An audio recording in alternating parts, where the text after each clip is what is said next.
another opportunity to go out there this week and put another solid performance together. We talk about everything that happens for us on Sundays. It takes place during the week, so we get to go out today, practice, man, and get familiar with the game plan and get guys going. Obviously, we have some guys who are down, things like that, but we can't blink. We gotta have that next man up mentality and just be ready to put forth our best effort. Teddy Lamar, you're both U of L quarterbacks. What does that U of L bond mean to both of you, and what kind of relationship do you have? Yeah, it means a lot. It's a unique bond. We're both from South Florida. 32nd pick in the draft. Both got strong mothers. Have so much in common. And I'm happy for all the success that he's had in his career. Been following him since he got to Louisville. Everyone knew of him from the Divine video. But man, it's great that he's made all the strides that he's made throughout the course of his career. I'm looking forward to just watching him compete against our defense. I'm going to be rooting for him, but at the same time rooting for us to come away with a victory. Talk about how similar you are. What are some of your differences? I mean, he's a guy, I think he's like the ninth player ever to win the Heisman and the MVP. That right there alone, So Lamar, he's a spectacular player, man, and you can't do anything but speak highly of him. It's great that he and I will get to face off for the first time. It'll be big, for South Florida. The next Teddy Bridgewater, Lamar Jackson, they get to tune in this Sunday and, just see, two guys, from similar backgrounds, same upbringings, just compete. But at the same time, man, I don't want to make this about Teddy Bridgewater or Lamar Jackson. It's a team sport. And I'm sure Lamar would say the same thing. It's a team sport. It's 10 other guys out there when we're competing. So, we don't want to get carried away and all of that. We both got a job to do, and that's what it is. You're 3-0, but there's at least it feels like nationally, but teams you beat haven't won a game. Are you guys anxious to see how it goes with a team like the Ravens? And they're been one of the AFC powers for several years. Yeah, we're definitely anxious to get out there Sunday, and yeah, I mean, it's always going to be a but with everything you do in life, And at the same time, we could be sitting here 0-3, or our opponents could be sitting there 3-6, So I look at it as, man, you respect the game, and on any Sunday, any team can be beat. So we go out there on Sundays. We don't get caught up in who it is that we're playing.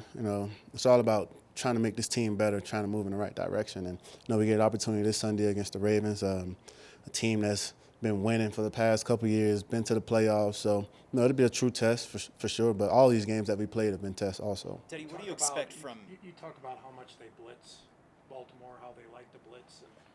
Yeah, it's one of those teams, man. They got a solid group of veteran players who, when you have a solid group of veterans, they're well assigned, and they don't beat themselves. They bank on you just giving the game to them.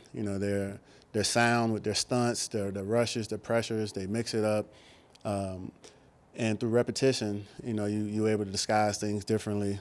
So it's a group, man. They're very talented. We're looking forward to the challenge, though. Hey, what do you expect from Deontay Spencer and Kendall Hinton now as they kind of move up into larger roles? And how familiar are you at all with David Moore, who you guys signed this week? Yeah, we just expect those guys to come in and be themselves. They don't have to try to be Jerry. They don't have to try to be KJ. Be the best version of themselves that they can be. Give us their all, and just make plays when the ball comes their way. They're here for a reason. And, with David, I've seen him, throughout the course of his career a little. I think he had like 7 touchdowns or something like that a couple years ago or last year. But, all those guys, man, they're going to bring the A game, and that's what we expect of them.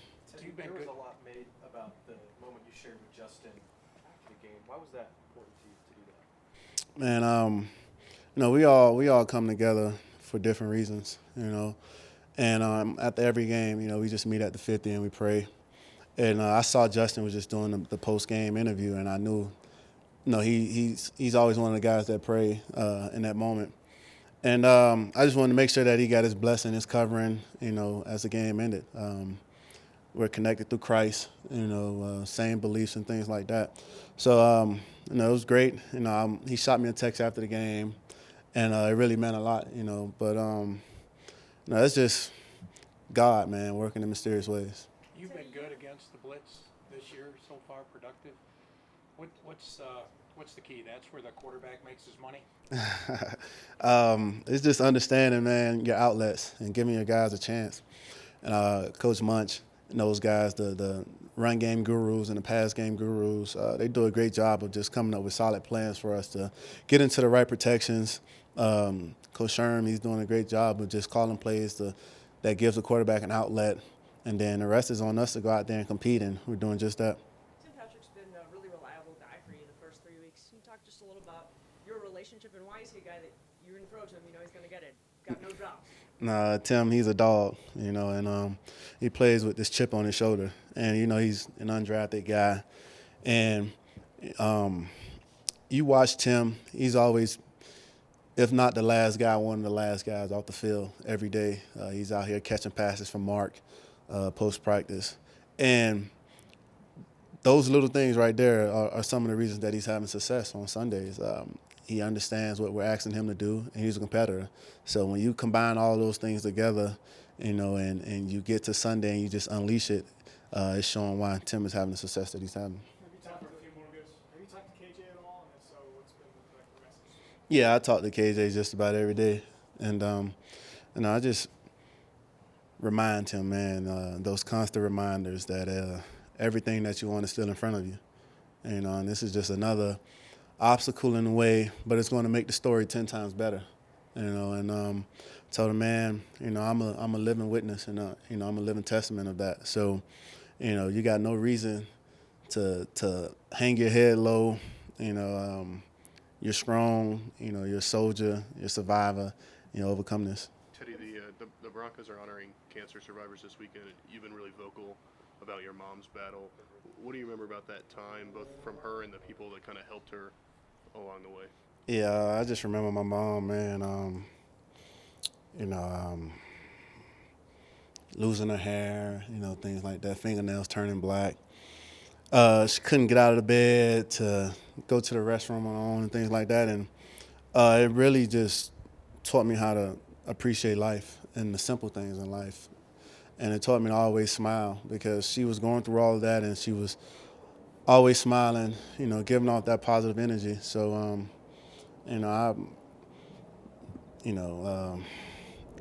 glad that we overcame that. Glad that she overcame that. And, Does it put everything else in perspective for you? Yeah, it definitely does. That's why I don't have a reason to pout, man. I don't have a reason to ever be disappointed about anything, because, I watched my mom go through something. I've been through something. We all have a story, you know what I mean? And, it's all about how can we spin that story if it's negative and make it a positive. And my mom did just that. So every day I walk around, man, I put my feet on the soil. I'm happy, because, life is short, and, you can't take it for granted. Okay, thanks. Thank you, guys.